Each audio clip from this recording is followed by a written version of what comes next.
আমরা শ্বশুর বাড়িতে মেয়েরা 1-2 বছর যে ব্যবহার করে, যে আচার আচরণ চলাফেরা করে, এটা হচ্ছে আমার মা বাবার শিক্ষা।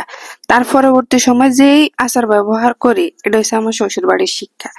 কিছু কিছু শাশুড়িরা আছে, ধরেন যেদিন নিম পাতা মিষ্টি হইব আর জিলাপি সোজা হইব, ওই দিন ওইসব শাশুড়ি সোজা হইব, কিন্তু তার আগে সোজা হইতো না শাশুড়িরা। তো হুতের বল লাগে এমন আচার আচরণ করে, হরা যেন হুতের বয়ে এককারি কাইন্না আঙ্গুল দিয়ে এই বুড়ি হয়ে যায়, দেশ বিদেশ চলে যায়, হেরার আর এদিকে সহ্য না। এবার না হায় হুতের কান হড়া দিত, এবার না হায় হুতের বোরে হুতের বোর কড়ি বাজতো। তো এই কিছু কিছু হরি রয়েছে এরিন না, বুঝেন না?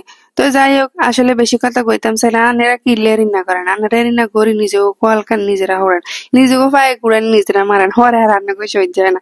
হরে গান্ধে নো মাগা আর হলা তো হুতের বলে আলাদা হয়ে গেছে এরকম। কিন্তু আগে যে কিচ্ছেন হেয়ে নানের মনে হয় না।